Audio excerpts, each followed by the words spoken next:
It's the early 1950s in the City of Angels, and there's trouble in paradise. But there's absolutely no trouble at all with Jerry Goldsmith's 1998 Academy Award nominated score to LA Confidential. Now remember, viewers, you heard it here first, off the record, on the QT, and very hush hush. Today we're here to celebrate Varèse Saraband's re-release to this incredible classic soundtrack for their deluxe edition release that came out in 2022. I'm Ted, the soundtrack guy. Stick with me to the end of this video and I will be discussing another soundtrack that came out the following year after LA Confidential that was nominated in the 1999 Academy Awards and also didn't win, but that I personally feel should have won that year. Now, this movie came out when I was only 17 years old, and I'd seen bits and pieces of it over the years, and I spent a summer at the University of Southern California at a film summer production workshop, and people were still talking about LA Confidential while I was there at that film school. And so this film had itself a reputation, but it wasn't until just a few days ago that I sat down and watched this movie from start to finish, and boy, was I blown away. I was so impressed with this movie that the very next night, I sat down and I watched it all over again. Now, if you ask me, if a movie makes you want to sit down and watch it over again almost immediately after you've seen it, because it just won't let go of you, you keep thinking about it, then that right there tells me that you just experienced something rather special. And this truly is. LA Confidential is a classic, and it is truly a work of art. This is a wonderful neo-noir crime film that is exemplary in just about every way, and Jerry Goldsmith's incredible soundtrack is no different. Previously, Jerry Goldsmith had worked with director Curtis Hanson on The River Wild, and in this particular case, their collaboration produced gold. It's my opinion, my very strong opinion, that this was the film that deserved all the Academy Award wins of the 1998 Academy Award ceremony that ultimately, of course, went to Titanic, as we all know. Now, don't get me wrong, I don't have only bad things to say about Titanic, but in light of the mashup between LA Confidential and Titanic, in my opinion, there's no contest. LA Confidential is the stronger of the two films. And to go a little bit further, the acting in this movie is outstanding. These performances by Russell Crowe and Kevin Spacey and Guy Pearce and Kim Basinger are just the performances of a lifetime. Now, it is true, this film was nominated 9 times and won 2 Academy Awards, one of them being Kim Basinger for Best Supporting Actress, and of course, the Best Adapted Screenplay from the original novel, which was well-deserved. And it was also critically acclaimed and definitely a box office success too. So it's not like this film didn't get any desserts. It did. It's just that this movie was really good, and it's definitely one of the best and most accomplished films that Jerry Goldsmith ever put music to.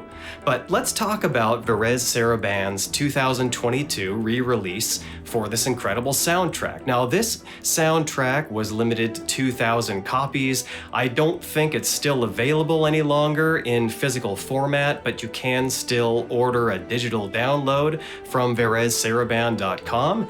And this soundtrack offers 28 tracks of the score presentation, as well as, and this is one of my favorite things when re-releases do this, as well as the original 1997 soundtrack album. And you better believe I had that 1997 soundtrack album, and I was very fond of it, though for all those years I was only fond of the music because I hadn't, of course, seen the movie up to that point, and while that album was only 30 minutes long, it captured so many of the highlights to this score and arranged them in just such a way that offered a really pleasurable listening experience. This album also features liner notes by Tim Grieving, which offers detailed track-by-track analysis of the entire score and really goes into depth just how this music is working with the picture and gives us some really fascinating behind-the-scenes looks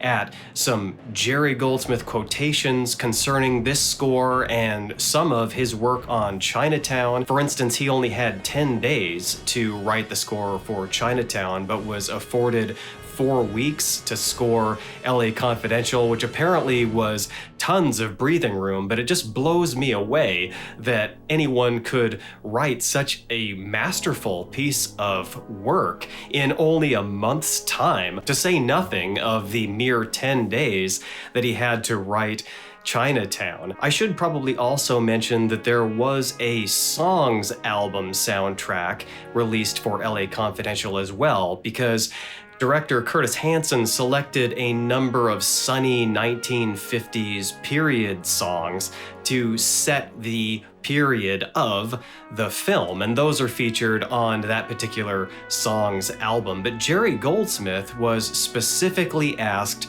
to score for the emotion of the film and for the characters and for the action. And boy, does he deliver on that front. Now, what I do appreciate about the songs element to this movie is it does add to that whole false veneer that's so important for setting up the story in LA Confidential. There's a facade on everything and nothing is as it seems. And so in that sense, the songs in particular musically give you that phony impression that, oh, this is Los Angeles, the city of angels, come here and your dreams will come true, and we have a magnificent police force, and everything is bright and sunny and looks great on a postcard and even better in person, that sort of thing. But underneath, we've got all the dirt and evil that has been hidden away and that will continue to be hidden away, but it may cost us a few more bodies to keep the secret. But perhaps the first way that I'm compelled to describe the score that Jerry Goldsmith wrote for LA Confidential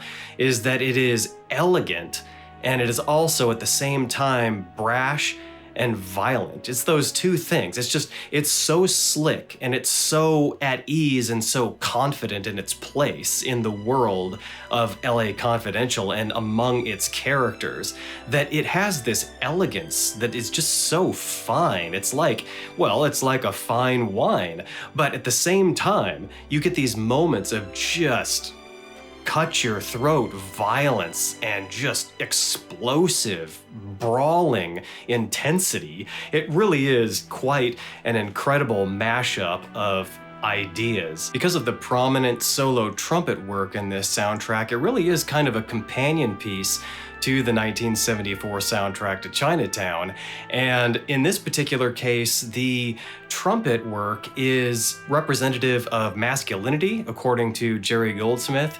And the notes go on to say about the trumpet that it's a weary symbol of the evil that haunted every last cop in the film. And the only other noteworthy way that I can think of that the trumpet is used is in the One Love theme representing Bud and Lynn's relationship about midway through the movie. It also demonstrates Bud's more tender side because he's definitely a hothead and a pretty violent person that's prone to outbursts of rage. And so it's kind of nice to be able to get a glimpse into that side of him where Lynn was able to open him up and we were able to see why he had that violence always burbling beneath the surface there and the anger and resentment that was there because of what his father had done to him and, more importantly, what his father did to his mom. And another thing I would say about this particular score is that it features very sparse score spotting. It takes about 15 minutes to hear music by Jerry Goldsmith at all, and it's in the very first track that begins both the score presentation of the album and the 1997 score album, which is the track Bloody Christmas. And that score really sets the tone for everything else that we're going to hear. It kind of starts with sort of this pulsing electronic sound that also prepares us for the other electronic elements that are featured throughout this score, which a person might not necessarily anticipate being a part of a score like this. They might think that it's going to be more period, more accurate to the time, where they wouldn't have sounds like Jerry Goldsmith came up with, but it works so timelessly. And I think that's the key, is what Jerry Goldsmith came up with is just period enough to set the place, but is also not so obsessed with period that it becomes a timeless masterwork. But this track starts with this low electronic pulse. It's this doo-dee doo-dee doo-dee doo-dee doo-dee doo-dee doo-dee doo-dee doo-dee doo-dee, and it just builds and builds and builds. We have the low piano that comes in, and then when everything explodes, we have loud brass and fierce strings and thundering percussion. Just an amazing setup scene, which is actually like the kindling point. It's the fire starter of everything that follows. And this scene is just like, once this scene is playing out, that was the moment that I realized, okay, this is a good movie. I mean, this is something to behold. And the brutality of this scene makes it very clear that this movie is going to be a violent ride, and in some ways a scary ride. A lot of these tracks actually come across as rather frightening because of just how at your throat they are. I mean, these tracks have got teeth on them, and boy, do they cut. And speaking of the track Bloody Christmas preparing the audience for what's to come, and looking back at the electronic elements one more time, it's noteworthy again to talk for a moment about how Jerry Goldsmith always recorded his electronic elements in the open air, recorded them live with the orchestra rather than having them pre-recorded and then just sort of adding them in later after the live orchestration had been done. And it's just so keen that Goldsmith chose to produce his music this way, because he was always mostly concerned with emotional effectiveness. Of course, performance, precision, and all of these things are of utmost concern, but I think ultimately what he was after was the most powerful emotional performance possible. And so having the electronics playing as another instrument in the midst of live players was a way to generate very authentic and organic and emotionally poignant performances that really stick with people. I think it's one of the biggest reasons why Jerry Goldsmith to this day is infamous in his field and has so many lasting fans, because his music really is emotionally charged. Every note, every phrase, everything that he's doing is just getting you in the gut or getting you in the heart, and it's just filling you with all those feels. And what do we remember more than anything else? You'll hear people say, I don't remember anything that he ever told me.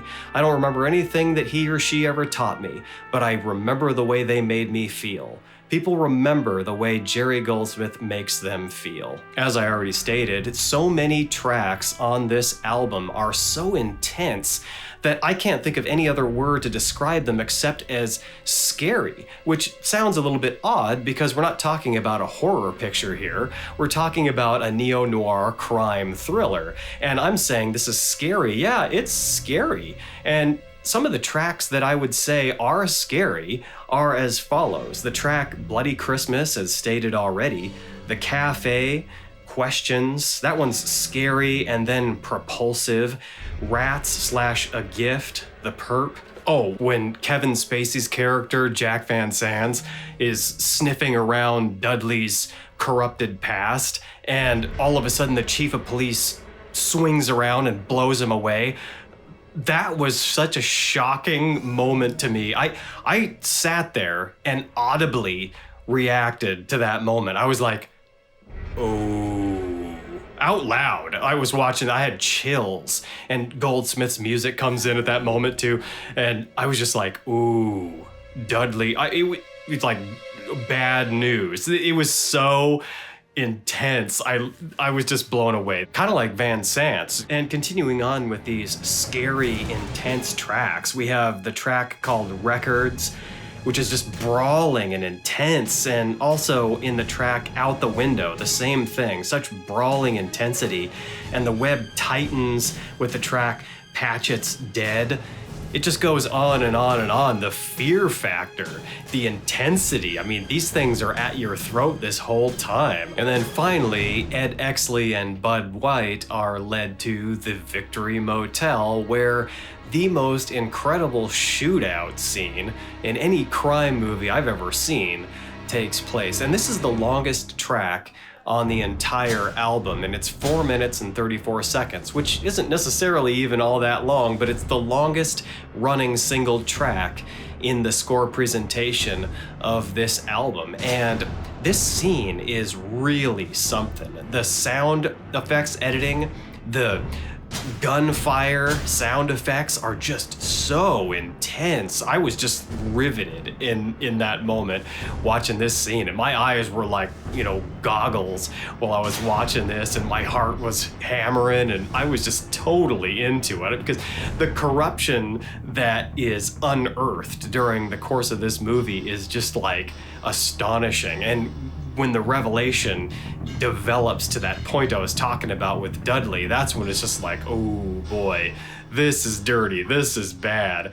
But anyhow, that track is fantastic. Goldsmith stays out of the way during the opening cacophony of the gunfire, and he's wont to do that a lot. He'll let silence play its part, and then he'll come in at key moments. And when he does come in, it's when Dudley crashes into the motel and shoots Exley and White.